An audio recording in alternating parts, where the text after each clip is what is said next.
మంచిది. నేటి మన వాక్య ధ్యానం కొరకు హబక్కూకు గ్రంథము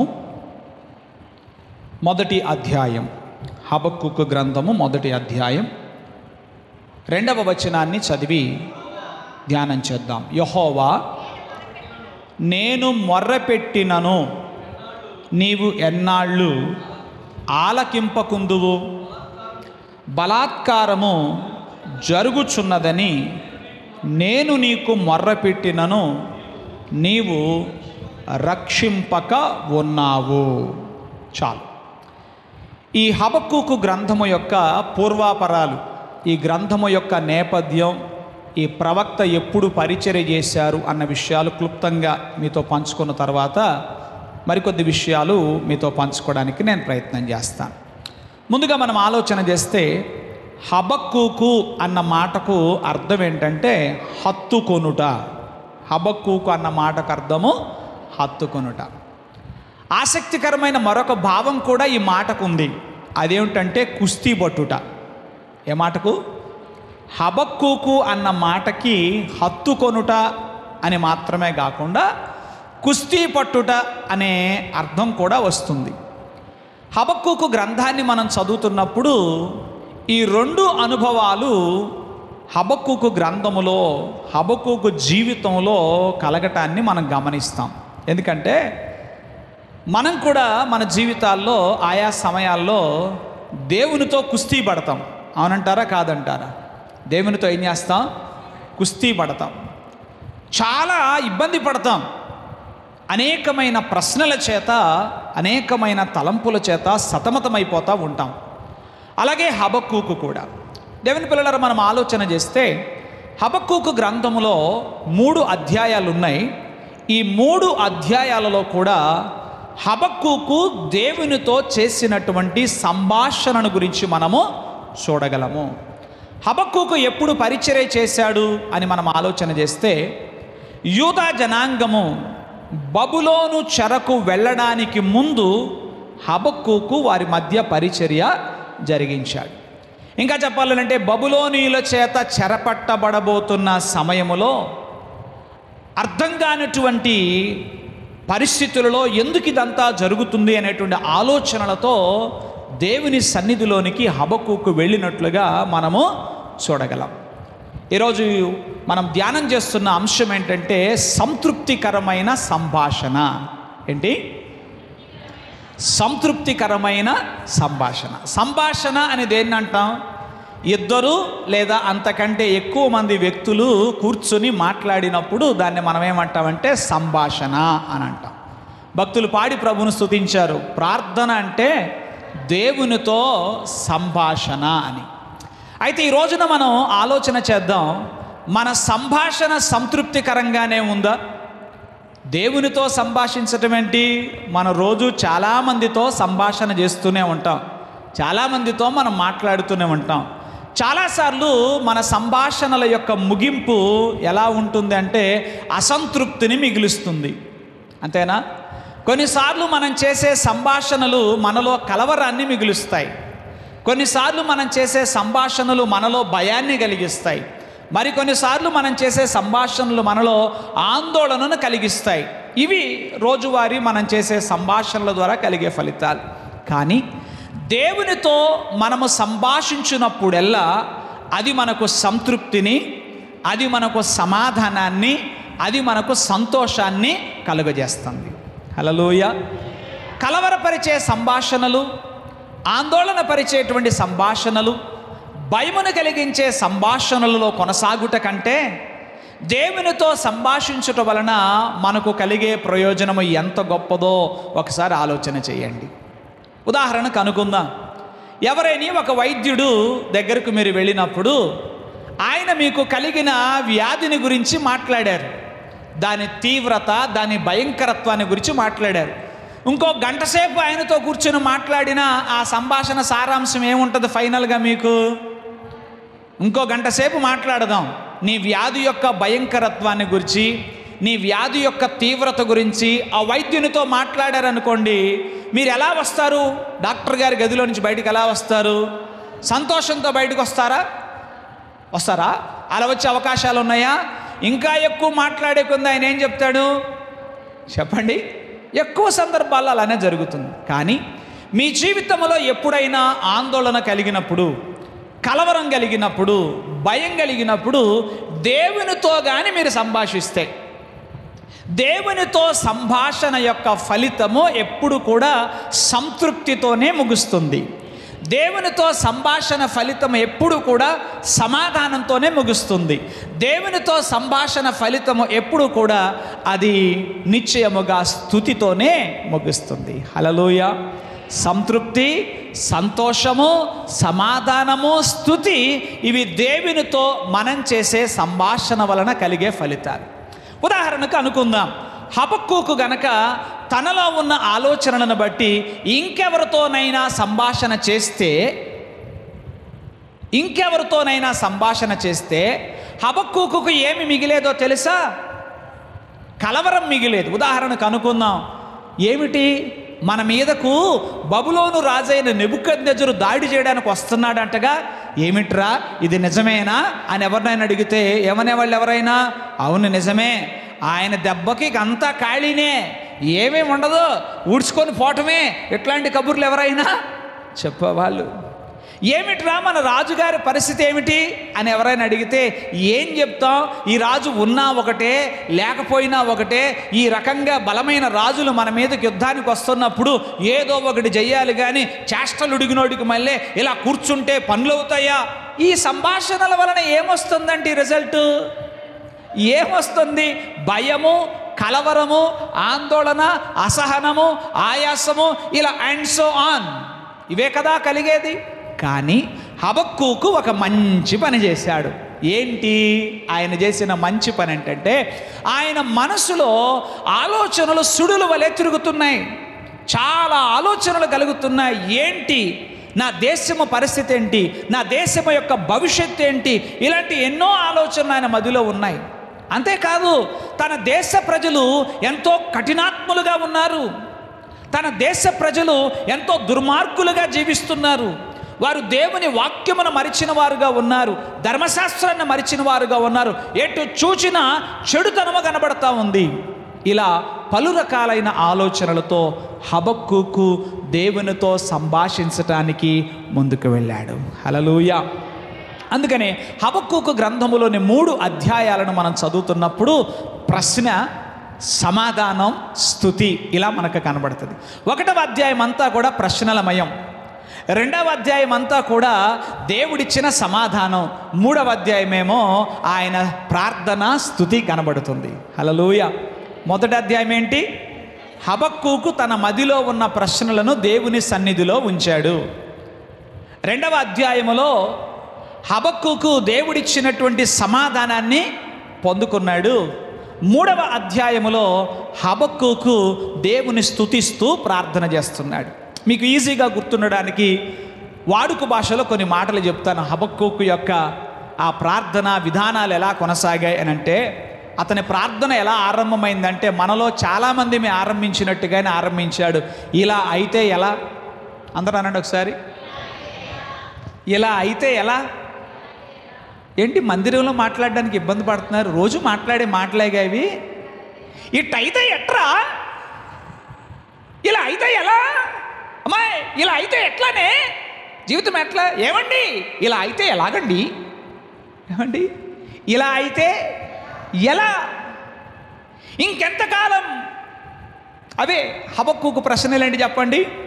ఇలా అయితే ఎలా? ఇంకెంతకాలం? ఎన్నాళ్ళని? ఎన్ని రోజులని? ఇట్లా అయితే ఎట్లా? ఇలా ఆరంభమైంది. అలా ఆరంభమైన హబక్కూకు ప్రార్థన ముగింపు ఎట్లా వెళ్ళిందో తెలుసా? అయినను ఆనందించెదను. అలాన్నాను ఒకసారి అందరూ. దేవుడు మిమ్మల్ని ఎక్కడి నుంచి ఎక్కడికి నడిపిస్తాడో తెలుసా? ప్రార్థన చేస్తే ఇలా అయితే ఎలా, ఇంకెంతకాలం అనే స్థితి నుండి అయినను ఆనందించదను అనే స్థితిలోనికి నడిపిస్తాడు. హల్లెలూయా! ఇలా అయితే ఎలా, ఇంకెంతకాలం అనే ప్లేస్లోనే ఉంటారా, లేకపోతే అయినను ఆనందించదను అనే చోటికి వెళతారా? చెప్పండి. అక్కడికి వెళ్ళాలి అంటే మనం ఒక పని చేయాలి. హబక్కూకు చేసిన పని అంటే తెలుసా? ఇలా అయితే ఎలా, ఇంకెంతకాలం అనే పరిస్థితిలో నుంచి అయినను ఆనందించదును అనే చోటికి వెళ్ళడానికి మధ్యలో ఒక సంఘటన జరిగింది. అదేంటంటే ఆయన కనిపెట్టి ప్రార్థన చేశాడు. హల్లెలూయా. చూడండి, మీరు 2వ అధ్యాయం 1వ వచనం చూస్తే, ఆయన నాకు ఏమి సెలవిచ్చునో, నా వాదము విషయమై నేనేమి చెప్పుదునో చూచుటకై నేను నా కావలి స్థలము మీదను గోపురము మీదను కనిపెట్టుకొని ఉందుననుకొనగా. దేవునికి స్తోత్రం. అంటే హబక్కూక్ వాజ్ డిటర్మైన్డ్. తాను ఒక తీర్మానం చేసుకున్నాడు, నిశ్చయించుకున్నాడు. For what? ఏంటి హబక్కూకు తీర్మానము? I will wait for the answer. నేను దేవుడిచ్చు సమాధానం కోసం నేను కనిపెట్టుకుంటాను అన్నాడు. హల్లెలూయా. కొంతమంది చూడండి, సంభాషణ ఆరంభిస్తారు కానీ నిజంగా వాళ్ళు సంభాషించరు, వాళ్ళు మాట్లాడతారు. అదేంటి పాస్టర్ గారు, సంభాషణకి మాట్లాడడానికి తేడా ఏంటంటారో చెప్తాను. సంభాషణ అంటే మనం మాట్లాడిన తర్వాత అవతలి వాళ్ళు మాట్లాడేది కూడా వినాలి. దాన్ని ఏమంటాం? సంభాషణ అంటాం. అలా ఉండదు చాలాసార్లు. కొంతమంది తాము ఏం చెప్పాలనుకున్నారో అది చెప్పేసి వెళ్ళిపోతారు. ఏం చెప్పండి?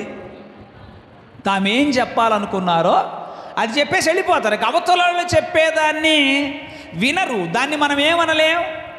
సంభాషణ అనలేం. సంభాషణ అంటే ఏంటంటే మనం మాట్లాడాలి, మనం మాట్లాడిన దాన్ని విని ఎదుటి వాళ్ళు జవాబు చెప్పాలి.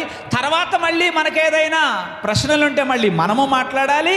తర్వాత మళ్ళా వాళ్ళని ఎక్కడి దాకా తీసుకెళ్ళాలి? ఇది అంటే ఒక సంతృప్తికరమైన రీతిలో సంభాషణ ముగించే వరకు మనము వెళ్ళాలి. ఇక్కడ హబక్కూకు దేవునితో సంభాషణ ప్రారంభించాడు. ఏమిటి ఆయన సంభాషణ ప్రారంభం అంటే? దేవుని పిల్లలారా గమనించండి. యెహోవా, నేను మొరపెట్టినను నువ్వెన్నాళ్ళు ఆలకించకుందువు. అంటే ఎన్నాళ్ళు అనే మాట అన్నాడంటే ఎన్నో రోజులుగా ఆయన ఒక విషయం గురించి ప్రార్థన చేస్తున్నాడు. అంతేనంటారా? నేను మొరపెట్టినను నీవెన్నాళ్ళు ఆలకింపకుందువు అంటే ఒకరోజు కాదు, 2 రోజులు కాదు, సుదీర్ఘ కాలంగా హబక్కూకు ఏదో ఒక విషయం గురించి దేవుని సన్నిధిలో తనేం చేస్తున్నాడు? ప్రార్థన చేస్తున్నాడు, మొరపెడుతున్నాడు. కానీ దేవుడు ఏం చేయడం లేదు? ఆలకించడం లేదు అని ఆయన భావన. ఎందుకు ఆలకించడం లేదు అనుకుంటున్నాడంటే, ఏది మార్పు జరగాలని ప్రార్థన చేస్తున్నాడో అది మార్పు జరగకపోగా పరిస్థితి మరింత తీవ్ర రూపం దాలుస్తుంది. అర్థమైందా మీకు? మనం కూడా ఏం కోరుకుంటాం చెప్పండి? ఇట్ట ప్రార్థన చేయగానే అట్లా పరిస్థితులు ఏం చేయాలంటాం? మారిపోవాలని కోరుకుంటాం. పైగా కొటేషన్స్ బాగా వాడతాం. ప్రార్థన పరిస్థితులను మార్చును కదా అంట. నిజము, ప్రార్థన పరిస్థితులను మార్చును. మరి హబక్కూకు ప్రార్థన పరిస్థితులను మార్చకపోగా ఆ పరిస్థితులు మరింత ఏమవుతున్నాయి? రాను రాను దిగజారుతున్నాయి. ఏమిటి ఆయన ప్రార్థన అంటే, అయ్యా, ఎక్కడ చూచినా నాకు బలాత్కారం కనబడుతుంది, ఎక్కడ చూచినా జగడము కనబడుతుంది, ఎక్కడ చూచినా కలహం కనబడుతుంది. దేని గురించి మాట్లాడుతున్నాడంటే తన దేశ పరిస్థితి. దేశములో అంతటా ఏం జరుగుతుందట? బలాత్కారము జరుగుతుంది.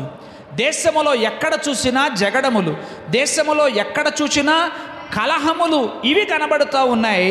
ఇవి చూడలేక, ప్రభువా, ఈ ప్రజలు ఇంతగా చెడుతనములో కొనసాగుతూ ఉంటే నీవెందుకు చూస్తూ ఊరుకుంటున్నావు అని హబక్కూకు దేవుణ్ణి ప్రశ్నించాడు.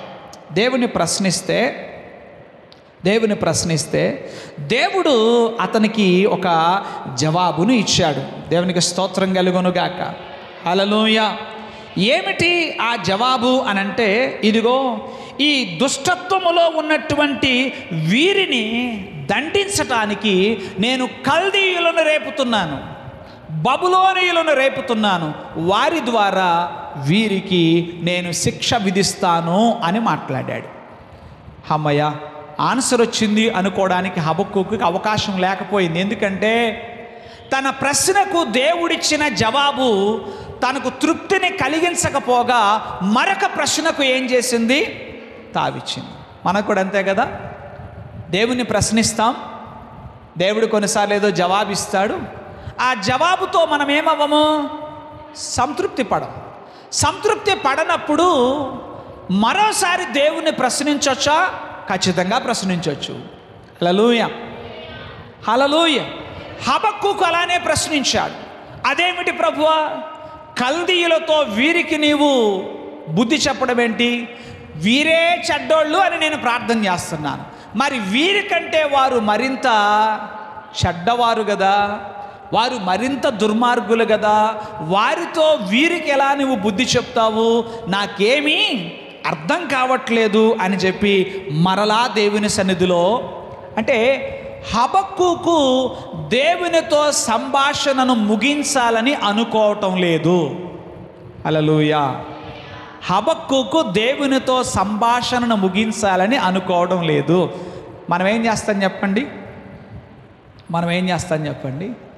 దేవునితో సంభాషణ చాలాసార్లు అర్ధాంతరంగా మనం ఏం చేసేస్తాం? ముగిస్తాం. చాలాసార్లు దేవునితో సంభాషణ మధ్యలోనే మనం ఏం చేస్తాం? విడిచిపెడతాం. కానీ హబక్కూకు వలె జవాబు లభించే వరకు, ఆ సంభాషణ సంతృప్తికరంగా ముగిసే వరకు మన ప్రార్థన కొనసాగించే అనుభవాలు మనం కూడా కలిగి ఉండాలి. దేవునికి స్తోత్రం కలుగునుగా. సో ప్రశ్న వెంబడి ప్రశ్న మరలా 17వ వచనంలో ప్రశ్నిస్తాడు. 1వ అధ్యాయంలో, వాడు ఎల్లప్పుడూ తన వలలో నుండి దిమ్మరించుచుండవలెనా? ఎప్పటికీ మానకుండా వాడు జనములను హతము చేయుచుండవలెనా అంటూ ప్రశ్న. సో అధ్యాయము మొదలు ప్రశ్నే, అధ్యాయము ముగింపు కూడా ప్రశ్నే. 1వ అధ్యాయము మొత్తము కూడా ఏమిటి చెప్పండి? ప్రశ్నయే ప్రశ్న. ఇక రెండవ అధ్యాయములో దేవుని యొక్క జవాబు కొరకు తాను కనిపెట్టుకుని ఉన్నాడు. దేవుని పిల్లలారా, హబక్కూకు ప్రశ్న ఈ విధంగా కొనసాగినాయి. ఏమనంటే, దేవుడు చెడుతనమును లేదా అన్యాయమును ఎందుకు కొనసాగిస్తున్నాడు? ఎందుకు జరగనిస్తున్నాడు? యూదా వారిని శిక్షించటానికి దేవుడు మరింత దుష్ట దేశమును, ఆ బబులోనును ఎందుకు దేవుడు ఉపయోగించుకుంటున్నాడు?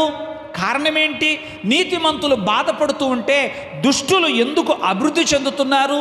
అసలు దేవుని ప్రజలు ఈ శ్రమలను తట్టుకోగలరా? ఇలా అనేకమైనటువంటి ప్రశ్నలతో దేవునిని తాను ఎదుర్కొన్నాడు. దేవునిని ఎదుర్కొన్నప్పుడు దేవుడు ఆయనకు జవాబిస్తున్నాడు. దేవునికి స్తోత్రం కలుగునుగా. చూడండి 2వ అధ్యాయం 3వ వచనం.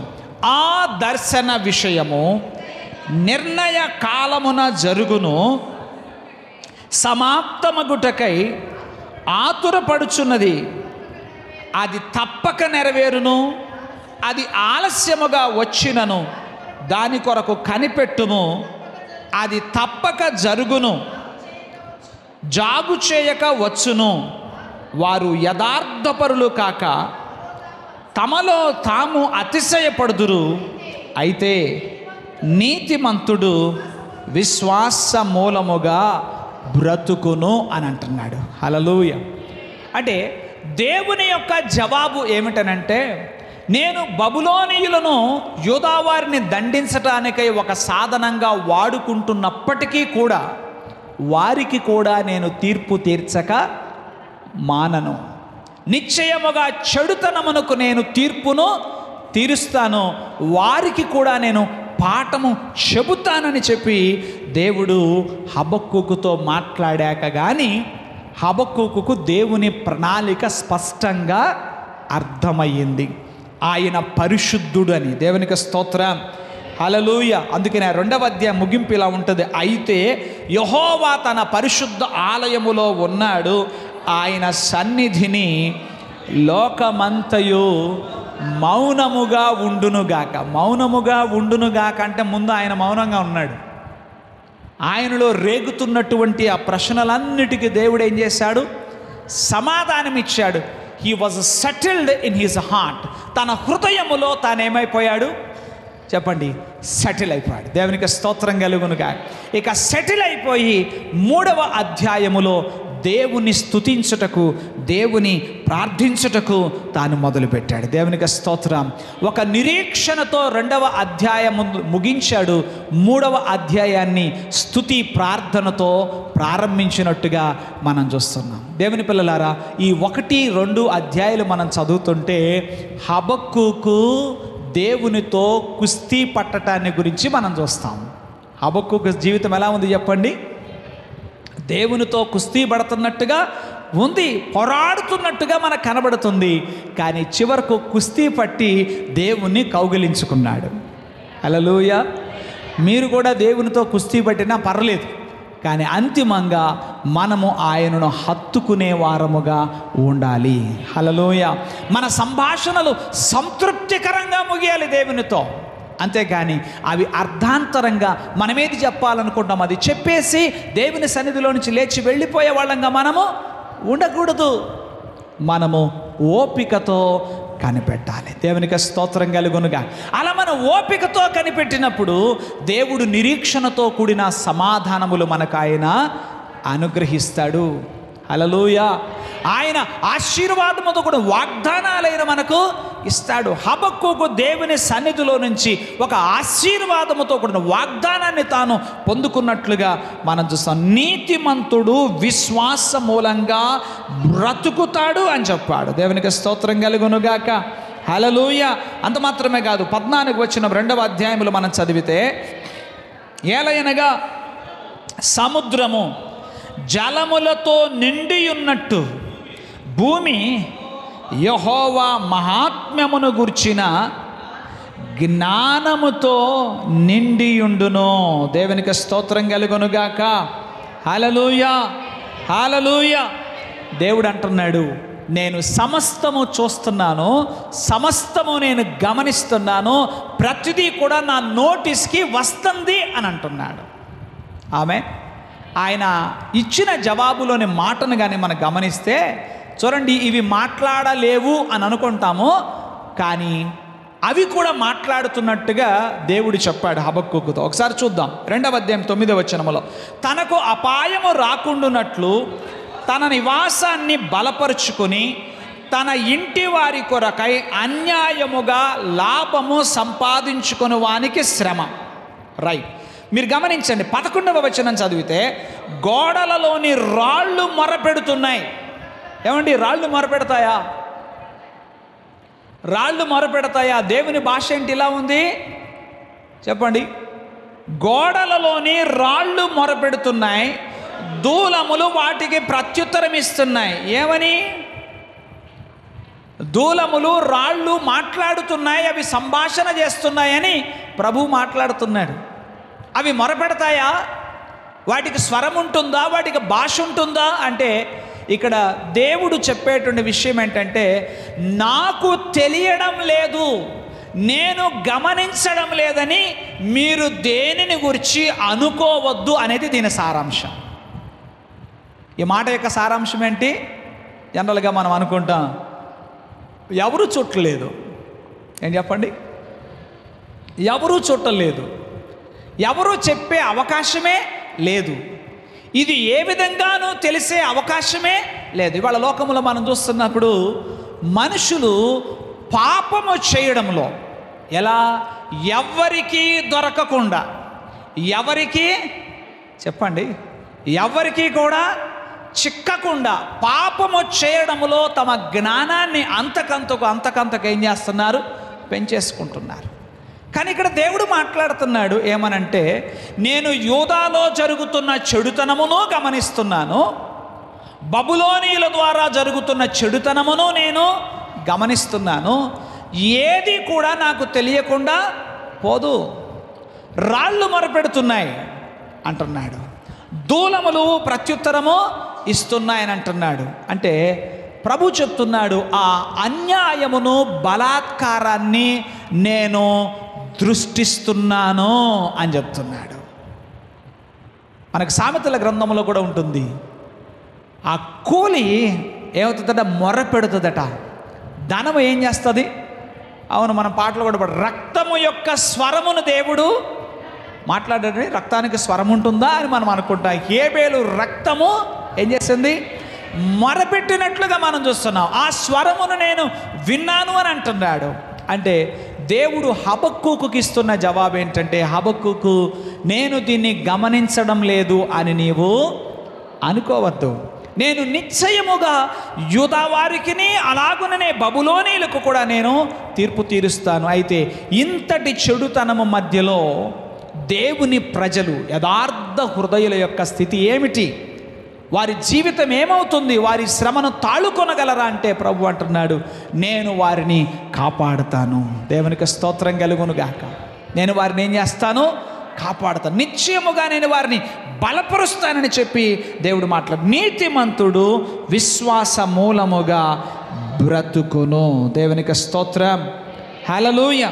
అందుకనే ప్రవక్త అయినటువంటి హబక్కూకు దేవుని గణపరుస్తూ ప్రార్థన చేస్తున్నాడు. ఏమని ప్రార్థన చేస్తున్నాడంటే, సంవత్సరములు జరుగుతూ ఉండగా నీ కార్యమును నూతనపరచుము, కోపించుచునే వాత్సల్యమును జ్ఞాపకమునకు తెచ్చుకొనుము అని మాట్లాడుతున్నాడు. 3వ వచనములో మనం గమనిస్తే ఆయన మహిమ, 3వ అధ్యాయం 3వ వచనములో ఆయన మహిమ ఆకాశమండలం అంతటను కనబడుతున్నది, భూమి ఆయన ప్రభావముతో నిండి ఉన్నది అని అంటున్నాడు. హల్లెలూయా. అంటే హబక్కూకి ఒక సంతృప్తికరమైన జవాబు వచ్చింది. అదేంటంటే దేవుడు జోక్యం చేసుకుంటాడు. హల్లెలూయా. దేవుడు తప్పక జోక్యము చేసుకుంటాడు. ఆ సమాధానం తనకు వచ్చిన తర్వాత సంతృప్తితో దేవుణ్ణి ఏం చేస్తున్నాడంటే గణపరుస్తున్నాడు. మనము ఈ మాటలు ధ్యానం చేస్తున్నప్పుడు కొన్నిసార్లు ఇలాంటి తలంపులు వస్తాయి. ఎందుకు దేవుడు మన జీవితాల్లో కొన్ని విషయాలను మన కళ్ళతో చూడటానికి దేవుడు అలా అనుమతిస్తాడు? ఆ చెడుతనమును, బలాత్కారాన్ని చూడటానికి ఎందుకు అనుమతిస్తాడు? కొన్ని శ్రమలను దేవుడు ఎందుకు అనుమతిస్తాడు అనంటే, నిశ్చయముగా మనలను వినయ మనస్కులనుగా చేయుట కొరకు, మనలను దీనులుగా చేయుట కొరకు, మనము దేవునిపై ఆధారపడుట కొరకు, ఆయన అనుగ్రహించే రక్షణ విలువను మనం గుర్తించుట కొరకు దేవుడు కొన్నిసార్లు మన జీవితంలో ఏం చేస్తాడు చెప్పండి? కొన్ని శ్రమలను దేవుడు అనుమతిస్తాడు. అయితే ఆయన మనలను చేయి విడుచువాడు కాదు. దేవునికి స్తోత్రం కలుగునుగా. అందుకని హబక్కూకు అంటాడు, చూడండి, హబక్కూకు ఆ పరిస్థితులన్నిటినీ కూడా ఆయన గమనించిన తర్వాత ఇలాగున మాట్లాడతాడు. ఒకసారి మనం చూస్తే 16వ వచనం 3వ అధ్యాయంలో, నేను వినగా జనుల మీదికి వచ్చువారు సమీపించు వరకు శ్రమ దినము కొరకు కనిపెట్టవలసి ఉన్నది. నా అంతరంగం కలవరపడుతుంది, ఆ శబ్దమునకు నా పెదవులు కదులుతున్నాయి, నా ఎముకలు కుళ్ళిపోతున్నాయి, నా కాళ్ళు వణుకుచున్నాయి అని చెప్తాడు. కానీ చివరిలో అంటాడు, అంజూరపు చెట్లు పూయకుండినను, ద్రాక్ష చెట్లు ఫలింపకపోయినను, ఒలీవ చెట్లు కాపు లేక ఉండినను, చేనిలోని పైరు పంట. అందుకనే మీరు చూస్తే అయినను అయినను అయినను అయినను అనే మాటలు అక్కడ రిపీటేషన్ మనం చూస్తాము. చివరికి అంటాడు ఆనందించదను అని అంటాడు. హల్లెలూయా. సో ఎక్కడి నుంచి ఎక్కడికి వచ్చారండి హబక్కూకు? ఇందాక మీతో చెప్పాను, ఇంకెంతకాలం చెప్పండి, ఇలా అయితే ఎలా, ఇంకెన్నాళ్ళు ఇలా అయితే ఎలా అనే పరిస్థితిలో నుంచి అయినను ఆనందించదును. స్వరం ఏంటి ఇలా మారిపోయింది? అలా అన్న మనిషి ఇలా ఎందుకు అలాగనగాడు? ఎలా అన్న మనిషి ఇలా అయితే ఎలా, ఇంకెన్నాళ్ళు అంటూ మాట్లాడిన వాడు అయినను ఆనందించదును అని అనగలిగాడంటే వాయిస్లో చేంజ్ వచ్చింది, మార్పు వచ్చింది. ఎందుకు వచ్చింది మార్పు చెప్పాలి. ఎందుకు వచ్చింది మార్పు అంటే, ఆయనకు లభించింది ఒక భరోసా. దేవునికి స్తోత్రం. దేవుడు తనకిచ్చిన భరోసాను బట్టి అలా అన్న మనిషి, ఇంకెంతకాలం అన్న మనిషి, ఇలా అయితే ఎలా అన్నటువంటి మనిషి ఏమంటున్నాడు? అయినను ఆనందించదను అని అంటున్నాడు. హల్లెలూయా. దుఃఖ స్వరముతో రోదనాభరితమైన స్థితిలో ఉండి దేవునితో సంభాషించడం మొదలుపెట్టిన వాడు ఆనందముతో దేవుని సన్నిధిలో నుంచి బయటకు వస్తున్నాడు. దేవునికి స్తోత్రం కలుగునుగా. హబక్కూకుకు జరిగినట్టుగా మనకెందుకు జరగడం లేదు? హబక్కూకు ఆనందించినట్టుగా మనమెందుకు ఆనందించలేకపోతున్నాం? దానికి గల కారణం ఏంటంటే మనకు దేవుని సన్నిధిలో కనిపెట్టుకునే అనుభవాలు కరువయ్యాయి. అలా కనిపెట్టుకునే అనుభవాలు కరువు అవ్వటం వల్లనే మనం ఏం చేయలేకపోతున్నాం? ఆనందించలేకపోతున్నాం. ప్రార్థన చేస్తున్నాం, కొంతమంది అదే చెప్తారు, ప్రార్థన చేస్తున్నామండి కానీ ఏం చెప్పండి, ప్రార్థన చేస్తున్నాము కానీ అంటున్నారు అని అంటే దాని అర్థం ఏంటో తెలుసా? వారు దేవునితో సంభాషణను సరిగా చేయలేదు. దేవునితో సంభాషించిన వారు ఎవరు? సంతృప్తికరమైన సంభాషణ చేసిన వారు ఎవరు? ఈ విధంగా మాట్లాడరు. వారు హబక్కూకు వలె మాట్లాడతారు. హల్లెలూయా. హబక్కూకు వలె మాట్లాడతారు. అయినను ఆనందించదను. ఎందుకు అంటే పరిస్థితులు ప్రస్తుతానికి నా కళ్ళ ముందు ఏది కూడా మీనింగ్ఫుల్గా కనిపించటం లేదు, ఏది అర్థవంతంగా అనిపించటం లేదు, ఏది సక్రమంగా ఉన్నట్టుగా అనిపించటం లేదు. కానీ నేను ఎరుగుదును, నా దేవుడు నిశ్చయముగా సమస్తమునకు ఒక మంచి ముగింపును ఆయన ఇస్తాడు. అంటే ఓ రకంగా హబక్కూకు దేవుణ్ణి ఏమడిగాడంటే, ప్రభువా నా వైఖరిని సరిచేయమని అడిగాడు. హల్లెలూయా. తన వైఖరిని సరిచేసుకోవడానికి దేవుని ఎదుట తాను సిద్ధంగా ఉన్నట్లుగా మనం చూస్తాం. హబక్కూకు దేవుణ్ణి అడిగినది ఇదే, ప్రభువా ఏం జరుగుతుందో, నువ్వేం చేస్తున్నావో నాకేమీ అర్థం కావట్లేదు. ఏంటి చెప్పండి? హబక్కూకు ప్రార్థన ఏంటి? ఏం జరుగుతుందో నాకు అర్థం కావట్లేదు, నువ్వేం చేస్తున్నావో నాకు అర్థం కావట్లేదు. కానీ ఒకటి మాత్రం తెలుసు ప్రభువా, అదేంటంటే నీవు మంచే చేస్తావని. హల్లెలూయా. నీవు మంచే చేస్తావని నాకు తెలుసు. కానీ తెలిసిన లోపట నా పరిస్థితులు నాలో ఏం చేస్తున్నాయి? కలవరపరుస్తున్నాయి. నాకు జవాబిము, నాతో మాట్లాడు, నన్ను సరిచేయి అని చెప్పి హబక్కూకు అంటున్నాడు. దేవునికి స్తోత్రం. హల్లెలూయా. అందుకని ఆయన మాట్లాడుతున్నప్పుడు ఉపయోగించిన మాటలు మీరు గమనించండి. ఆయన వాత్సల్యము చూపించేటువంటి దేవుడు. దేవునికి స్తోత్రం. హల్లెలూయా. హల్లెలూయా. ఆయన జ్ఞానము గలవాడు, ఆయనకు సమస్తము తెలుసు. ఏం జరిగిందో, ఏం జరుగుతుందో, ఏం జరగబోతుందో ఇవన్నీ నాలో చాలా కలవరాన్ని తీసుకొస్తున్నాయి ప్రభువా. నన్ను సరిచేయి ప్రభువా, నా వైఖరిని సరిదిద్దు ప్రభువా అని చెప్పి దేవుణ్ణి అడుగుతున్నాడు. కుస్తీ పట్టి దేవుణ్ణి కౌగిలించుకున్నాడు. హల్లెలూయా. ఎక్కడి నుంచి ఎక్కడికి వెళ్ళాడు? He wrestled with God. దేవునితో కుస్తీ పట్టాడు. కానీ చివరికి దేవుణ్ణి ఏం చేశాడు? హత్తుకున్నాడు. నేను నా రక్షణకర్తయగు యెహోవా యందు నేను ఆనందించదను. ఆమేన్. మనకు యాకోబు కనబడతాడు దేవునితో పోరాడిన వానిగా, తర్వాత హబక్కూకు కూడా పోరాడిన వానిగా మనకు కనబడతాడు. ఇదంతా కూడా ఏంటంటే మానసిక సంఘర్షణ. ఈ పోరాటం అంతా ఎక్కడ జరిగింది? మన మనస్సు ఒక పెద్ద రణరంగం, మన మనస్సు ఒక పెద్ద యుద్ధరంగం. ఈ మనస్సు అనబడిన రణరంగములో ఎన్నో ఆలోచనలు మనల్ని ఏం చేస్తాయి? బహుగా మనలను కృంగదీసే విధంగా ఉంటాయి. అయితే నీ ప్రతి ఆలోచనను నీవు దేవుని ఎదుట పెట్టి ఆయనతో సంభాషణ చేయాలి. దేవునికి స్తోత్రం. ఆయనతో సంభాషణ చేసినప్పుడు ఆయన నీకు సంతృప్తికరమైనటువంటి జవాబును ఇస్తాడు. అందులో ఇక ఏ మాత్రము కూడా సందేహము లేదు. ఆనందంతో బయలుదేరాడు. అందుకనే కీర్తనకారుడు, నాకు ఆనంద సంతోషములు కలుగచేయు నా దేవుని బలిపీఠమునొద్దకు నేను చేరుదును. దేవుని బలిపీఠం ఎలాంటిదంటే చెప్పండి? ఆనంద సంతోషములు కలగచేసేటువంటి ఆ దేవుని బలిపీఠమునొద్దకు మనము చేరుదముగాక. దేవునికి స్తోత్రం కలుగునుగాక. హల్లెలూయా. హల్లెలూయా. హల్లెలూయా. మరొకసారి నాతో చెప్పండి, అయినను ఆనందించదను. ఆమేన్. అయినను ఆనందిస్తాను, ఎందుకంటే నా దేవుడు నాకు భరోసాను ఇచ్చాడు. ఏమండి, కాపాడా లేదా? బబులోను చెరలో దేవుడు యూదా జనాంగాన్ని కాపాడిన విధానాన్ని ఒక్కసారి మనం గమనిస్తే, వారు పేరుకే చెరలో ఉన్నారు, నిజమేనా కదా? కానీ ఎంతో భయంకరమైన పరిస్థితులు అక్కడ ఉంటాయి అనుకున్నటువంటి ఆ చోట నీతిమంతుడు విశ్వాసమూలముగా బ్రతుకునన్నాడే, ఆ మాట వాస్తవం. దేవునికి స్తోత్రం. ఒకసారి బబులోను సంస్థానములో గణపరచబడిన యూదులను ఒక్కసారి మనం ఆలోచన చేద్దాం. మొట్టమొదటిగా మనం చూస్తే దానియేలు గణపరచబడ్డాడు. ఎంతోమంది జ్ఞానులు ఉన్నారు అక్కడ, ఉన్నారండి. వాళ్ళందరి మీద చెప్పండి, వాళ్ళందరి మీద ఎవరు అధికారిగా ఉన్నాడు?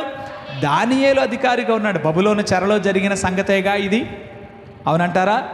రైట్. మరి బబులోనీయుల తర్వాత మాదీయ పారసీకులు వచ్చారు. వారు వచ్చినప్పటికీ యూదులు మాత్రము వారు వర్ధిల్లుతూనే ఉన్నారు. ఒక నెహమ్యా ఏమిటి, ఒక ఎస్తేర్ ఏమిటి, ఒక మొర్దెకై ఏమిటి, వీళ్ళందరూ ఉన్నతమైన పదవులు అలంకరించారా లేదా? షడ్రకు మేషకు అబేద్నెగోలు ఏమిటి, వారు శ్రమపడిన మాట నిజమే, కానీ వారు ఉన్నతమైన పదవులను అలంకరించారా లేదా? అందుకనే హబక్కూకు అంటాడు, అంజూరపు చెట్లు కొయ్యకుండినా, ద్రాక్ష చెట్లు ఫలించకపోయినా, ఒలీవ చెట్లు కాపునకు లేకపోయినా నేను యెహోవా యందు ఆనందిస్తాను. ఏది కూడా వారికి ఫేవరబుల్ కండిషన్ ఒక్కటి కూడా లేదు. దానియేలుకు కానీ, ఎస్తేరుకు కానీ, చెప్పండి, నెహమ్యాకు కానీ ఫేవరబుల్ కండిషన్స్ ఏమీ లేవు. కానీ బహు ప్రతికూలమైన పరిస్థితుల మధ్య వారిని దేవుడు ఉన్నతంగా హెచ్చించాడు. ఆమేన్. బహు విశాలమైన ఆ పారసీక పర్షియా సామ్రాజ్యములో ఎంతోమంది అందగత్తెలు ఉన్నటువంటి ఆ చోట ఎస్తేరు ఒక రాణిగా ఎంపిక కావటం ఎంత ఆశ్చర్యం. ఆమేన్. ఒక గేట్ కీపర్గా ఉన్నటువంటి, ఒక ద్వారపాలకుడుగా ఉన్నటువంటి వాడు ఒక ప్రధాని స్థాయికి వెళ్ళడం ఎంత ఆశ్చర్యం. దేవునికి స్తోత్రం కలుగునుగాక.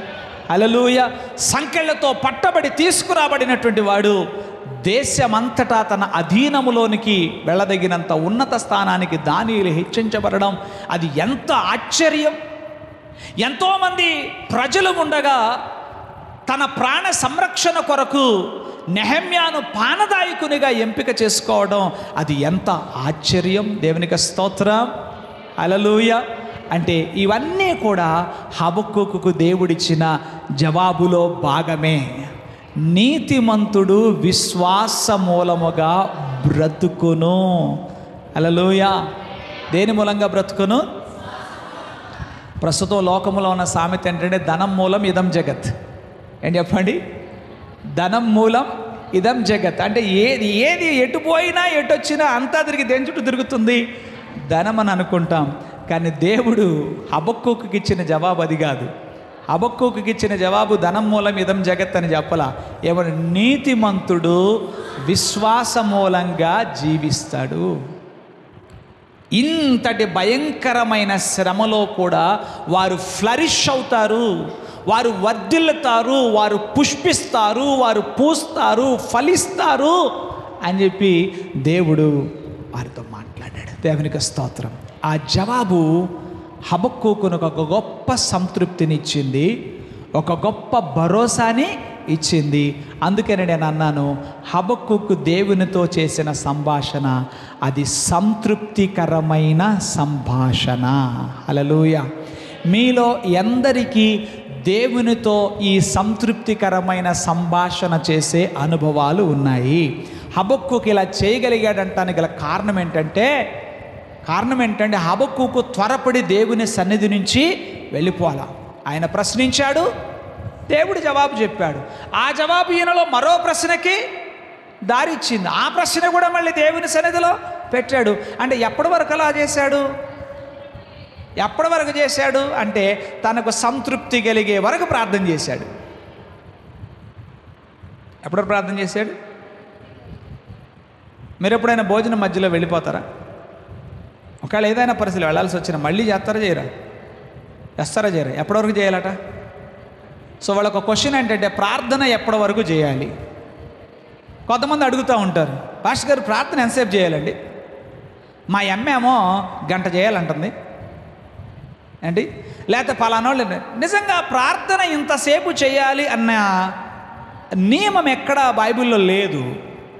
ఉన్న ఒకే ఒక విషయం ఈ వాక్యాధారంగా నేను మీతో చెప్తున్నాను ఏంటంటే, నీకు సంతృప్తి కలిగే వరకు ప్రార్థన చేయి. ప్రార్థన ఎప్పటి వరకు చేస్తావు? ప్రార్థన ఎప్పటి వరకు చేస్తావు? ఈ మధ్య ఒక వింతైన ధోరణి వచ్చింది. ఏంటంటే, అవేర్నెస్ పెరిగిపోయింది కదా, ఎక్కడ బట్టినా యూట్యూబ్లో అక్కడ ఇక్కడ అవేర్నెస్ పెరిగిపోయి మంచినీళ్ళు తాగాలి ఒకటి ఉంది కదా, కొంతమంది అదే పనిగా తాగుతున్నారు. ఏంటి చెప్పండి, ఎక్కువ చెప్పండి. ఎవరో చెప్పారంట, మంచినీళ్ళు ఎంత తాగితే అంత మంచిదని చెప్పి అదే పనిగా మంచినీళ్ళు, దానివల్ల కూడా తేడా కొడుతుంది. అర్థమైందా? మంచి డాక్టర్లు చెప్పే విషయం ఏంటంటే, వాస్తవానికి ఇన్ని నీళ్లు తాగాలని ఏమీ కాదు, నీ దేహము కోరినంత నీటిని నువ్వు తీసుకోవాలి. అట్ ద డిమాండ్స్, ఎంత మేరకు అది డిమాండ్ చేస్తే అంత మేరకు తీసుకోవాలి. ఎవరో ఒక తల్లి అడిగారట, మా అబ్బాయికి ఎన్నిసార్లు పాలు ఇవ్వాలి అని. అప్పుడే డాక్టర్ చెప్పిన మాట ఏంటమ్మా, ఇన్నిసార్లని ఏమీ ఉండదు, బిడ్డ ప్రశాంతంగా కడుపు నిండా పాలు వరకు పడుకునేవారు, అంటే చక్కగా, అంటే ఆ నెమ్మది పొందే వరకు. సో అలాగే ప్రార్థన ఎంతసేపు చేయాలి, ఎందాక చేయాలి ప్రార్థన అని అంటే, హబక్కుకు మీకు నాకు ఇచ్చే జవాబు ఏంటంటే, సంతృప్తి కలిగే వరకు. చెప్పండి, ఎప్పటి వరకు? సంతృప్తి కలిగే వరకు సంభాషించాలి. దేవునికి స్తోత్రం. వన్స్ సంతృప్తి కలిగిన తర్వాత, దేవునికి స్తోత్రం, అండి, కడుపు నిండా అన్నం తిన్న తర్వాత ఇంకెవరైనా ఏదైనా పెట్టినా, చెప్పండి, ఇంకెవరైనా పెట్టినా మనం తీసుకుంటామా? తీసుకోలేం. ఎందుకు తీసుకోలేం? ఆల్రెడీ సాటిస్ఫైడ్, సంతృప్తిగా మనము ఉన్నాం. సో దేవునితో సంభాషణ సంతృప్తికరంగా ముగిసిన తర్వాత ఇక అన్యమైన ఆలోచనలు ఏవి మన మదిలోనికి రావు. ఇతరత్ర విషయాలకు మనము దేనికి కూడా కలవరపడము, చోటివ్వము. ఏ విధమైన తొందరలు మన జీవితంలో కలగవు. హబక్కుకు అదే చెప్తాడు, ఏంటంటే, ప్రభువగు యెహోవాయే నాకు బలము. He stop to discuss about anything with any one. ఆయన ఏదేని విషయాల గురించి మాట్లాడడం ఇతరులతో తాను ఏం చేశాడు? ఎందుకంటే చర్చలు ఫలించాయి. అందరూ అనండి ఒకసారి, ఎవరితో చర్చలు? దేవునితో చర్చలు ఫలించాయి, అవి సంతృప్తికరంగా ముగిశాయి.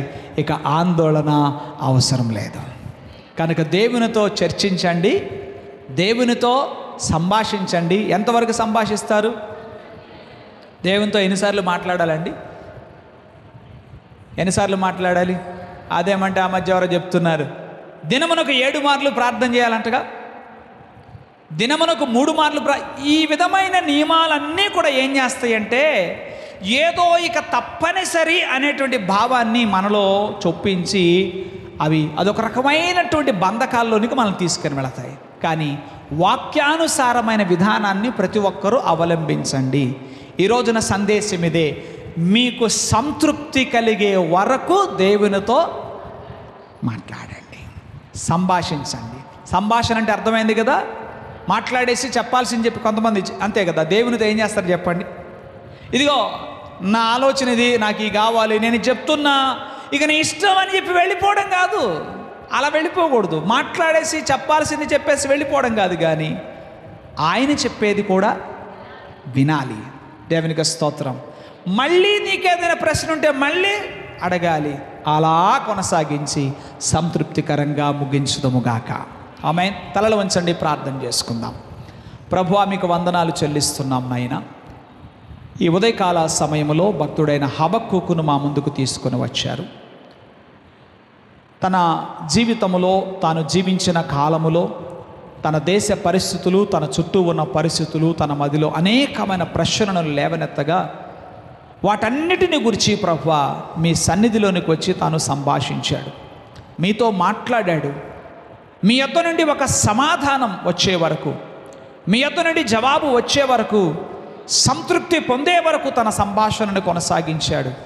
ఈ పాఠాన్ని ఈ రోజున మా ముందుకు తీసుకొచ్చారు.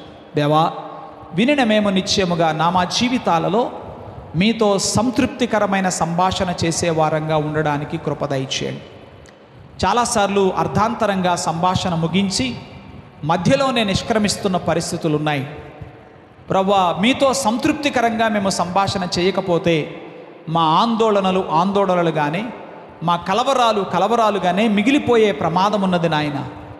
కనుక తండ్రి, మేమందరము కూడా హబక్కూకు వలె ప్రార్థన చేసే అనుభవాన్ని నేర్పించమని ప్రార్థన చేస్తున్నాం, వేడుకుంటున్నాం. దేవా, నీకు వందనాలు అయా.